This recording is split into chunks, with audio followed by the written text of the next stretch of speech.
नमस्कार। सबसे पहले तो मैं आप सभी प्रेस मेंबर्स का धन्यवाद करना चाहता हूँ इस प्रेस टॉक को ऑर्गेनाइज करने में।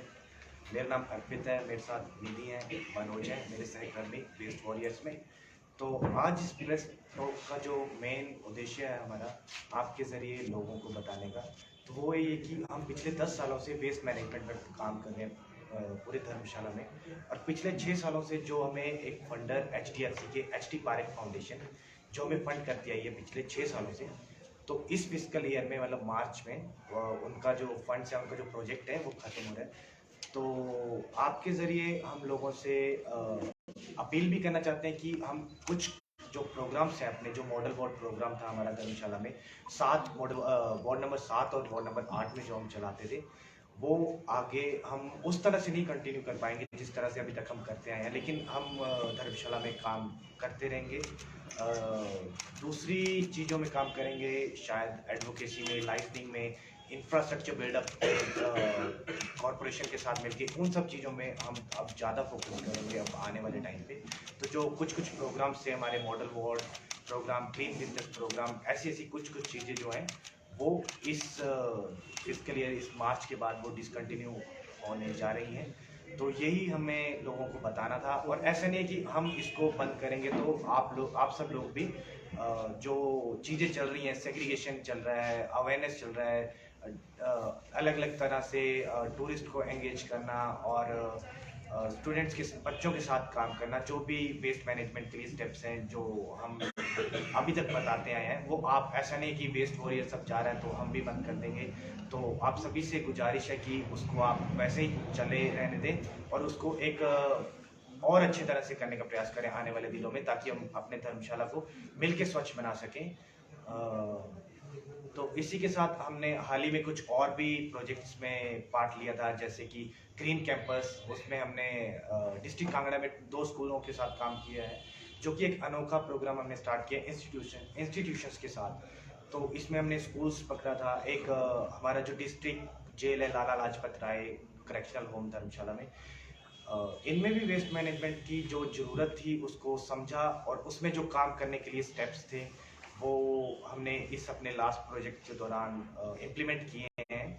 साथ में हमारा जो हनुमान मंदिर है कचहरी चौक में, इसमें वेस्ट मैनेजमेंट की अवेयरनेस, जो इंफ्रास्ट्रक्चर चाहिए होता है ऑन स्पॉट, जो आपका सोर्स में जो सेग्रीगेट हो जाता है और वेस्ट मैनेज हो जाता है, वैसे जो हमने स्टेप्स लिए हैं, मैं चाहता हूँ कि जो धर्मशाला के लोग हैं, सिटीजन्स हैं यहाँ के, वो उसको कंटिन्यू करें आने वाले टाइम पे भी।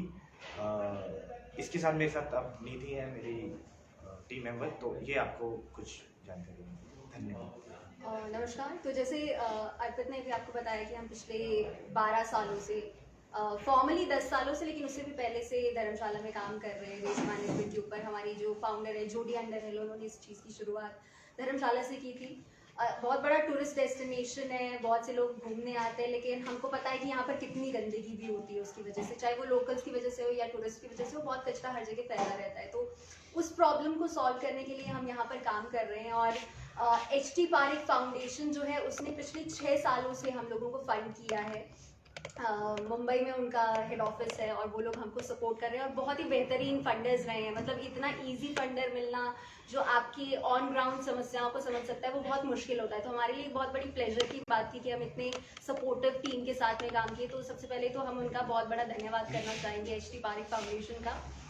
और हम चाहेंगे कि हम आने वाले सालों में भी उनके साथ में, हो सकता है किसी नई लोकेशन में काम करें और उनके साथ मिलके हम धर्मशाला में बहुत सी चीज़ों के ऊपर काम कर पाए। हम भागसू में काम कर पाए, हम मैक्लोडगंज में काम कर पाए, या त्रियुण का जितना भी क्लीन अप्स होते थे वो उन लोगों की वजह से ऑर्गेनाइज हो पाते थे। या मॉडल वार्ड प्रोग्राम जहाँ पर हमने घर घर जाकर लोगों को सेग्रीगेशन करना सिखाया, या सफाई साथियों को एम्पावर किया कि उनको कैसे अपना सेफ्टी को देखना है, अपना हाइजीन को मेंटेन करना है। तो ये सब उनकी वजह से पॉसिबल हो पाया है, क्योंकि समाज सेवा खाली पेट नहीं हो सकता। तो हमको भी उसके लिए फंड्स चाहिए। हम ऑन ग्राउंड जाते हैं, हमारी बहुत बड़ी टीम है जो लोगों के साथ में मिलकर काम करती है। तो उस चीज़ के लिए वो हमको सपोर्ट करते आए हैं। और एक क्लियर मैसेज सब लोगों को ये देना चाहते हैं कि फंड खत्म हो रहा है इसका मतलब ये नहीं है कि वेस्ट वॉरियर्स यहाँ से जा रहा है। वेस्ट वॉरियर्स की शुरुआत धर्मशाला से हुई है, तो हम कभी धर्मशाला को छोड़ के नहीं जा सकते। हम कोशिश भी करें तब भी हम यहाँ से नहीं जा पाएंगे। हम किसी नए फंडर के साथ में होपफुली, जो अभी हम आने वाले कुछ समय में आप सब लोगों के साथ में उनको रिवेल भी करेंगे कौन हमारे नए फंडर हैं।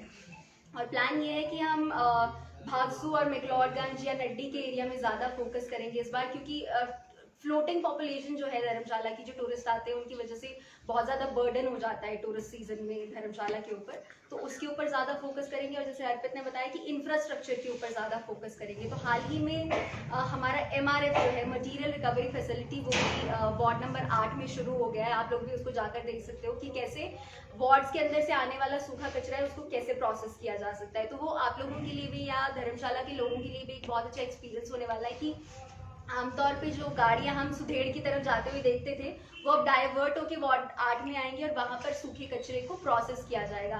हमारी ही फैसिलिटी के साथ में अभी एक बायोगैस की भी फैसिलिटी बन रही है, जहां पर वेट वेस्ट को भी प्रोसेस किया जाएगा। तो एक जगह पे जो हमारा ड्राई वेस्ट है उसकी प्रोसेसिंग होगी और एक साइड पे आप वेट वेस्ट को भी प्रोसेस होते हुए देखेंगे आने वाले टाइम में, जो कि बहुत अच्छे इनिशिएटिव्स है यहाँ के एडमिनिस्ट्रेशन की तरफ से कि कमिश्नर जो है वो बहुत ही एक्टिवली हम लोगों को सपोर्ट करते हैं और उनका एक विजन है कि हम कैसे धर्मशाला को क्लीन बनाएं। और इसमें सबका सपोर्ट होना बहुत ज़रूरी है, चाहे वो वेस्ट वॉरियर्स जैसी ऑर्गेनाइजेशन का सपोर्ट हो या मीडिया का सपोर्ट हो या कम्युनिटी का सपोर्ट हो या एडमिनिस्ट्रेशन का हो या पॉलिटिकल विल का हो। जब तक हम सब लोग साथ में नहीं आएंगे हम धर्मशाला को साफ नहीं कर पाएंगे, या हम छोटे से अपने घर को भी साफ नहीं कर पाएंगे। अगर हम किसी एक के सर पे डाल देंगे कि घर पे कोई एक व्यक्ति विशेष है जिसको सारे साफ सफाई मेंटेन करनी है, तो वो बहुत मुश्किल होता है। तो वही हमको है कि कलेक्टिवली हमको इसको साफ करना है। और अर्पित ने जैसे करेक्शनल होम के बारे में बताया कि हमने जेई के साथ में कैसे काम किया है, तो वैसे ही हमने 4 स्कूल्स के साथ में भी काम किया है हाल ही में। हिमाचल प्रदेश के 2 स्कूल्स डिस्ट्रिक्ट सोलन में थे और 2 स्कूल्स हमने डिस्ट्रिक्ट कांगड़ा में लिए हैं, जहाँ पर हमने स्कूल्स के अंदर बच्चों के साथ में वर्कशॉप्स की हैं कि वो कैसे वेस्ट को मैनेज कर सकते हैं, सो दैट वो बहुत ही अर्ली स्टेज में अपनी अर्ली लाइफ में सीखे कि वेस्ट मैनेजमेंट क्या होता है। और उनको इंफ्रास्ट्रक्चर भी प्रोवाइड करवाए कि स्कूल के अंदर ही वो अलग अलग कैटेगरीज में कैसे अपने वेस्ट को डाल सकते हैं, क्योंकि वो समझ बहुत कम है। हम सिर्फ कूड़े को कूड़े की नज़र से देखते रहते हैं और उसको बस फेंक देते हैं, लेकिन हमको ये समझना है कि कूड़े में बहुत ज़्यादा रिसोर्स है, उसमें वेल्थ है। जो प्रधानमंत्री बार बार बोलते रहते हैं waste to wealth, waste to wealth, या UN भी बोलता है, वो असल में है। वेस्ट में रिसोर्सेज है, अगर हम उसको अच्छे से मेंटेन करना या उसको मैनेज करना सीखें तो उसी के ऊपर हम वेस्ट वॉरियर्स जो है इतने समय से प्रयासरत है कि कैसे हम जागरूक करें सभी लोगों को वेस्ट के लिए। और पिछले 6 सालों में हमने बहुत ज़्यादा चेंजेस देखे हैं, आप लोगों ने भी देखे होंगे कि पहले वेस्ट मैनेजमेंट की क्या फैसिलिटीज़ धर्मशाला में थी और धीरे धीरे सुधार कैसे आया है। मतलब पहले से कचरा उठाया जाता था और फेंका जाता था, फिर उसको घर घर से उठाया जाने लगा और फिर अब उसको डिस्पोज ऑफ किया जाता है। अब आप ये भी सुनते होंगे कि घर घर में सेग्रीगेशन होता है, फिर वो डिस्पोज हो रहा है। तो हम स्टेप बाय स्टेप चीज़ों को इम्प्रूव कर रहे हैं और उसमें हम आज हमारा यही मोटिव था कि हम सबको थैंक यू बोलना चाहते हैं। सबसे पहले तो अपने फंडर को थैंक यू बोलना चाहते हैं कि उन्होंने सबसे पहले हमको सपोर्ट किया, और उसके बाद में आप लोगों का मीडिया का थैंक यू बोलना चाहते हैं क्योंकि आप लोग कॉन्टिन्यूसली हमारे साथ में काम कर रहे हो, आप हमारे मैसेजेस को ज़्यादा लोगों तक पहुंचाने में हमारी हेल्प करते हो, तो उसके लिए we are very thankful to all of you and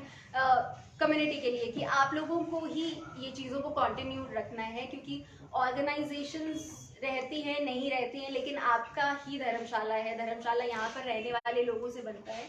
तो हम चाहेंगे कि वो और ज़्यादा कॉन्शियस हो अपने आसपास को लेकर, अपने धौलाधार को लेकर। कि अभी तो लकीली हमको वैसे भी मार्च में आके थोड़ी बर्फ़ दिख रही है धौलाधार पे, लेकिन फरवरी में तो डर लग रहा था कि इस बार पानी भी नहीं होने वाला घर में पीने के लिए। लेकिन ये रियलिटी है हमारे, जो हम देख रहे हैं वो रियलिटी है कि पानी की प्रॉब्लम होगी, गर्मी ज़्यादा बढ़ेगी, कभी बहुत ज़्यादा बरसात आ जाएगी, कभी नहीं होगी, कभी अर्थक्वेक आ जाएगा, कभी कुछ हो जाएगा। तो ये समझना बहुत ज़रूरी है कि अगर हम नेचर को रिस्पेक्ट नहीं करेंगे तो नेचर भी हमको रिस्पेक्ट नहीं करने वाला। तो हमको ये फ्रेजाइल इकोसिस्टम को बचाना बहुत ज़रूरी है। और वेस्ट वॉरियर्स जो है हिमालयन रीजन्स पे इसीलिए काम कर रहा है क्योंकि हम यहाँ के इको सेंसिटिव जोन को बचाना चाहते हैं, और हम इसी तरीके से सबके सपोर्ट के साथ में, जो हमारा अकेला धरती है रहने के लिए, हमारे पास प्लैनेट बी नहीं है, अभी तक हम मार्स पे नहीं पहुँचे, पहुँच जाएंगे वैसे तो, लेकिन बहुत से लोग मार्स पे नहीं जा पाते, तो जो लोग धरती पे ही रहना चाहते हैं हमको उसी को बचाना है। और जो वो हमको इतना कुछ रिसोर्सेज देती है हमको उसका रिस्पेक्ट करना चाहिए और थोड़ा कॉन्शियस रहना चाहिए अपने किसी भी तरीके से, जिस भी तरीके से हम कंट्रीब्यूट कर सकते हैं। Thank you. जैसा कि आपने कहा कि 10-12 सालों से आप काम करें, आपको कुछ बदलाव दिखा? जैसे कि आपने लोगों के घर से कचरा भी उठाया उनके आसपास, लेकिन आपको सोसाइटी में भी इस तरह का कोई बदलाव लगा आपको? बिल्कुल। पहले तो सिर्फ हम क्लीन अप करते रहते थे, पहले तो हम खुद ही कचरा उठाते रहते थे, तो इसलिए मैंने कहा कि हमारी फाउंडर जोडी अकेली कचरा उठाती थी। उसको देख देख के जब लोग साथ में जुड़े, तो पहले तो हमारे लिए सबसे बड़ा बदलाव वो था कि एक अकेली औरत के साथ में यहाँ के युवा जुड़ने लगा, वो वीकली क्लीन अप्स करते थे। फिर जब हम अवेयरनेस पे भी जाते तो पहले लोग बहुत ज़्यादा रिटेलिएट करते थे या गुस्सा हो जाते थे कि अब तुम लोग समझाओगे हमको, हमको पता है क्या करना है कैसे करना है। पर धीरे धीरे लोगों ने भी उस बात को समझा कि नहीं, सेग्रीगेशन करनी ज़रूरी है। और उसी तरीके से वर्कर्स भी, कि वर्कर्स के साथ भी जब हम काम करते थे सफाई साथियों के साथ में, तो उनको पहले लगता था कि आ गए भाषण देने, अभी हमको फिर से कुछ सुनाएंगे, लेकिन हम उन्हीं के बेहतरी के लिए बात कर रहे हैं कि उनको ग्लव्स पहनने चाहिए, उनको मास्क पहनने चाहिए, उनको जूते पहनने चाहिए जब भी वो फील्ड पे जाते हैं। तो ओवर द ईयर्स हमने बदलाव को देखा है, और हम जिस चीज़ के ऊपर काम करते हैं वो बिहेवियर चेंज है, और किसी भी इंसान के बिहेवियर को बदलने में बहुत साल लगते हैं। तो हम एक्सपेक्ट करते हैं कि आने वाले सालों में इस पे और भी ज़्यादा सुधार हो।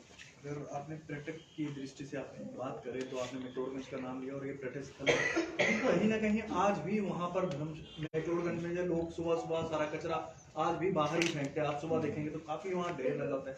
तो कहीं आपको नहीं लगता कि वहाँ अभी भी थोड़ी जागरूकता की जरूरत है? जागरूकता के साथ साथ में इंफ्रास्ट्रक्चर की ज़रूरत है कि टाइमली गाड़ी पहुँचे और वो टाइमली उस गाड़ी को डोर टू डोर कलेक्शन हो, क्योंकि अभी भी आप देखेंगे कि बहुत सी जगह पे डोर टू डोर कलेक्शन होता है, लेकिन लोग अभी भी उसके साथ में नहीं है। वो कचरा डोर टू डोर वर्कर को नहीं देते, वो बाहर ड्रॉप कर देते हैं, उसको बाहर फेंक देते हैं। तो वो जो गार्बेज वल्नरेबल पॉइंट्स है हमारे, वो बहुत सी कम्युनिटी की वजह से है, लोकल कम्युनिटी की वजह से। उसमें टूरिस्ट को खाली सिर्फ आप बोल टूरिस्ट रहे हैं कि गाड़ी नहीं जाती है, फिर आप